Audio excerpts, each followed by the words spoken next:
All right, everybody. Happy Tuesday. Welcome to Tuesday, February the 7th. Yes, we are cruising through February. We got Valentine's Day next Tuesday.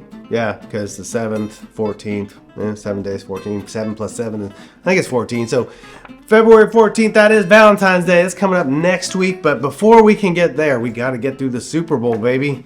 Yeah, because we all love the Super Bowl. But first, we got to get through some headlines, shall we? Whoa, almost got knocked in the noggin by the dangler. Here we go.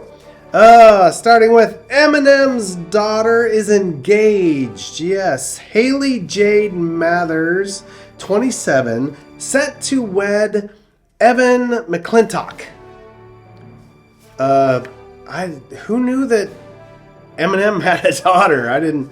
Oh, that's right. He did have kids. Oh my gosh. I don't even think about Eminem anymore. And this car didn't fly very far. Whoosh. Wow, that one really flew. Landed over on my desk, way against the other wall. Way back. Moving on. Elon Musk says running Twitter, Tesla, and SpaceX has been extremely tough. Shocking. Like it'd be easy running three of the largest companies in the world, two of which are massive tech companies, kind of, Tesla and SpaceX. I mean, that's, yeah. And then Twitter, I don't know what the heck he was thinking jumping into that. He already had two other big companies. Don't complain, okay? I'm sure he's not. Being one of the richest men on the planet, I'm sure he's not complaining. All right, last. Scientists are modifying catfish with alligator DNA to create hybrids for human consumption. Yeah, did we need this? Did we need a cross between an alligator and a catfish? I'm not sure who was sitting around thinking that this was a need. Of the things we need to mash up for human consumption, I'm not sure the catfish and the alligator were at the top of the list. In fact, a salad that tastes like candy, that seems higher on the list. Water, just water, but it tastes like soda. That might be higher on the list than alligator and catfish. I mean, don't get me wrong. I like some good alligator jerky, and catfish ain't bad. It ain't great, but it ain't bad. Cooked the right way. And you know what? While we're mashing up DNAs to make things better for human consumption, this isn't so much human consumption as it is a benefit to humans. How about if we're mashing up DNA, a dog that cleans up its own poo in the backyard? Yeah, or on the sidewalks, or in the neighbor's yard. That'd be a good one to mash up. Yeah. Take that, scientisties. All right, it is Tuesday, and Super Bowl's coming up, and I get a little stressed out. I got to be honest. Watching football, I love to watch football, but I get anxious. I get all riled. I got to remember to breathe, calm down. It's just a game, But maybe what I need to do. I watched the Facebook Live yesterday, and many of you did too. Maybe I need to make some of those essential oils like Gabrielle and Clayton made. Maybe I need to get some peppermint and rub it on and douse myself in it so that I just calm down during the games. Yeah, but Super Bowl is good. I'm super excited about it. In fact, tomorrow I'm going to check in with some of you guys about who do you think is going to win? Chiefs or the Eagles? Eagles or the Chiefs? We're hearing a lot of different things excuse me, about who is gonna win, who's not, who's better, who's this. Eagles are gonna show up. Mahomes is hurt, but Mahomes isn't gonna lose because they're gonna show the Eagles who they really are. Who knows? So we'll see. But tomorrow I'll check in with some of you guys, and we'll see that tomorrow on the morning routine. Today I'll check in with some of you guys, and tomorrow you'll see you guys you get what I'm saying. Anyway, so we'll see. But for now, let's check out some music that Ray has for us right here. Another local artist, always good stuff. And springtime and summer is just around the corner. Getting out and seeing some good music, local bands. Good stuff, good stuff.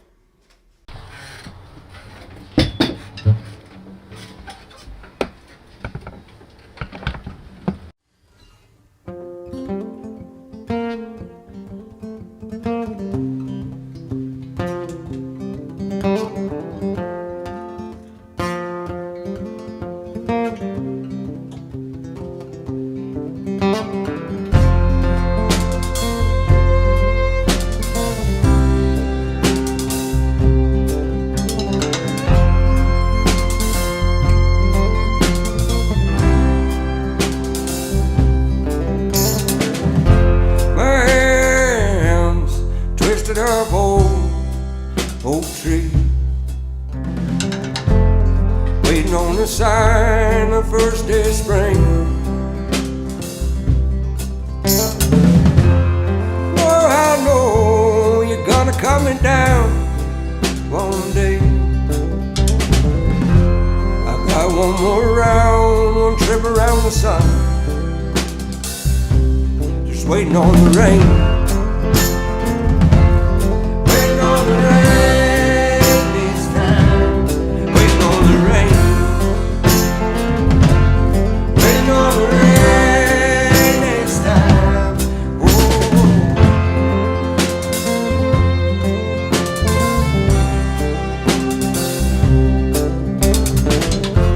Oh, I was a river carving out my canyon steep. Once again I dreamed of swimming in the sea.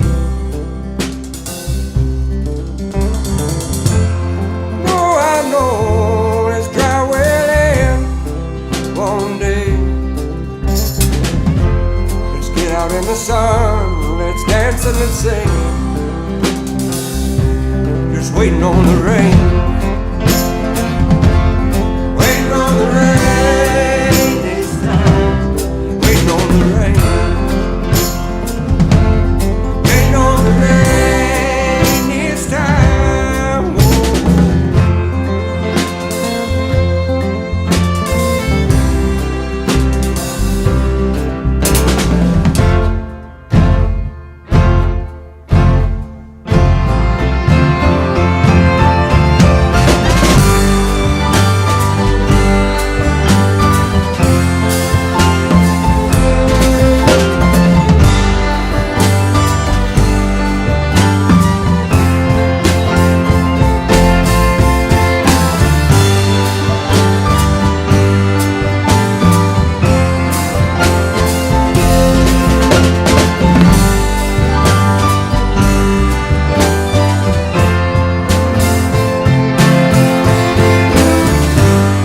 Don't you get through my fire.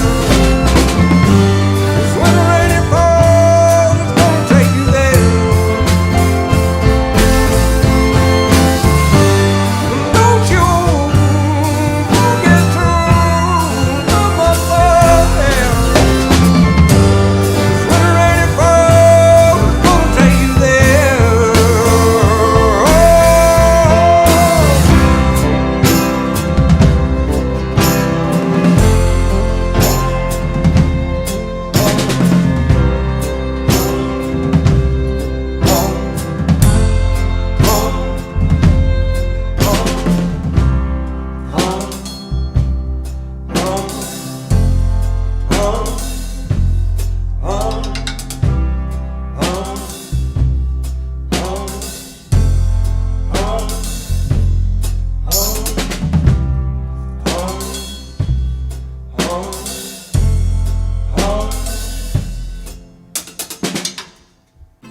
All right, good stuff. Absolutely, get out, check out some bands. You can go on Spotify, YouTube, a lot of places that these bands are at, and support them if you'd like. Move right along. Let's see what the national day is today. Let's see. It's 14 days from Valentine's Day, so maybe it's something related to that. But it's also Super Bowl time, so maybe it's something related to that. More than likely, it's not related to either one.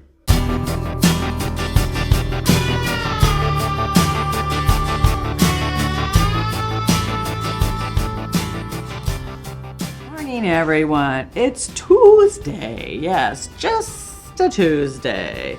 And we are in February, and we are in the second week of February, and that makes it February the 7th. Yes.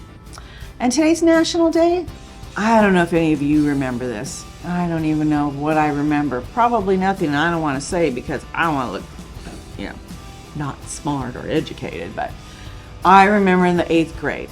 8th grade was science. And in science, you had to learn what today's National Day is. The National Day is the periodic table.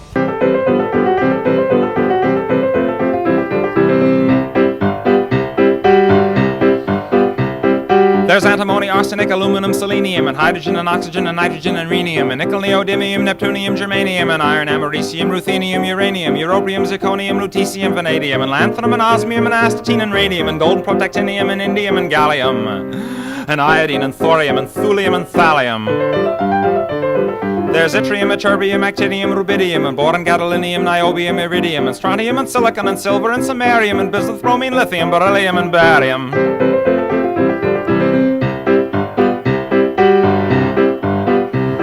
There's holmium and helium and hafnium and erbium and phosphorus and francium and fluorine and terbium and manganese and mercurium, molybdenum, magnesium, dysprosium and scandium and cerium and cesium and lead, praseodymium and platinum, plutonium, palladium, promethium, potassium, polonium and tantalum, technetium, titanium, tellurium and cadmium and calcium and chromium and curium. There's sulfur, californium, and fermium, berkelium, and also mendelevium, einsteinium, nobelium, and argon, krypton, neon, radon, xenon, zinc, and rhodium, and chlorine, carbon, cobalt, copper, tungsten, tin, and sodium. These are the only ones of which the news has come to Harvard, and there may be many others, but they haven't been discovered. You know, you'd go into the science class and there'd be this big, board poster on the wall. And I think there's 52, and I could be mistaken. There could be more. All of these things, copper, water, all the different minerals and all those different things. And they have abbreviations for what they are, like water, H2O, carbons, all of those things. They had their, acronyms for them. And you had to memorize it. At least you did when I was younger, and that was the 8th grade. Everybody hated it. 8th grade was you had to learn the periodic table and you had to recite the preamble of the Constitution. It was a lot. We thought, man, it takes a lot to get out of the 8th grade to go to high school. And you looked at that thing every day when you came in. And there's some teachers you just remember. That science teacher I remember, Mr. Washburn, he had the worst breath of any person, and you never wanted him to come over and help you, lean over the table. Ooh, no. I'd rather flunk a test than ask him to help me because I thought I was going to pass out or puke because his breath was so bad. Poor guy. People would leave Tic Tacs on his desk, mints. He never flinched. He never said a thing. He was just so easygoing. But I passed. I was able to recite. And you had to recite them. It wasn't on a piece of paper. You had to get up and recite them so you weren't, cheating. So you only went in 1% at a time. And you had to recite the whole periodic table. It was like, doing the alphabet or something. But that's what the periodic table is. It's a chart. It's abbreviations for all of the important things out there, minerals and substances and gases and waters and stuff. Any of you remember it? Did any of you have to memorize it? Do you remember that? I remember H2O. Pretty good, huh? Anyway, everybody have a great day today on National Periodic Table Day. All right, good National Day. Now, that was a test. Let's see how many of you passed. How many days until Valentine's Day from today? How many days? Is it 14 or is it 7? Yeah, it's on the 14th. It's 7. Some of you may have passed that test. Some of you not, because you weren't paying attention. All right, let's go back in the bearded past with Zach.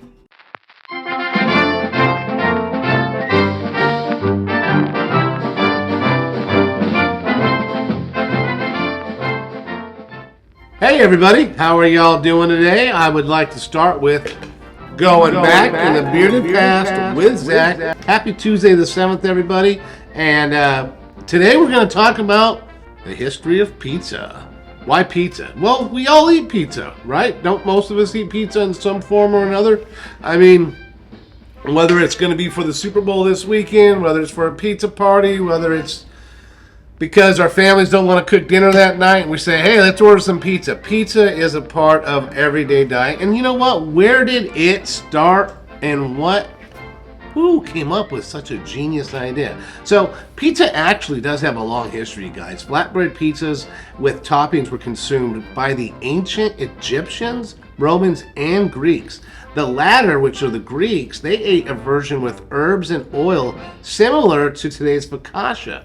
But the modern birthplace of pizza is southwestern Italy's Campania region. It's the home of the city of Naples, you guys. Founded around 600 BC, a Greek settlement in Naples in the 1700s and early 1800s was thriving waterfront city. So technically an independent kingdom. It was notorious for its throngs of working poor. The closer you got to the bay, the more dense the population, and much of their living was done outdoors, sometimes in homes that were little more than a room. All right, so these Neapolitans, they required inexpensive food because they were poor. So pizza, flatbreads with various toppings, eaten for any meal, sold by street vendors or informal restaurants, met their needs. There were judgmental Italian authors often called their eating habits disgusting. How funny. So basically, what we're gathering here is pizza became popular because it's actually very cheap to make pizza. And it still is very cheap to make pizza, actually. And if you can do well in the pizza industry, it's a great business to go into because it's very low on food costs. But you got to make a good one, okay? The thing is, though, it was a poor man's food. It was a working man's food. It was something they could get on the go and eat, sustain their bodies, and move on. And then, of course, as time progressed, very many, the different toppings and various things that we added to our pizzas have come. But most of the featured original toppings were tomato, cheese, oil, anchovies, and garlic. Anchovies, it makes sense now why people put anchovies on, because it was close to the sea where they ate this pizza. Hey guys, get yourself a pizza, man. I'm hungry now for a pizza. I want it all meat lovers. All right, later guys. Nice job. Thank you, Zach. All right, that is it for Tuesday. What do we got coming up? Tuesday, 1 o'clock, Facebook Live. Who knows what's going to go on there? We've been mixing up a little bit, moving around, smaller groups, having good conversations about what's going on, so we'll see what happens. It's Facebook Live, 1 o'clock. Beyond that, have a great Tuesday, everybody. We'll see you tomorrow, Wednesday, on the morning routine.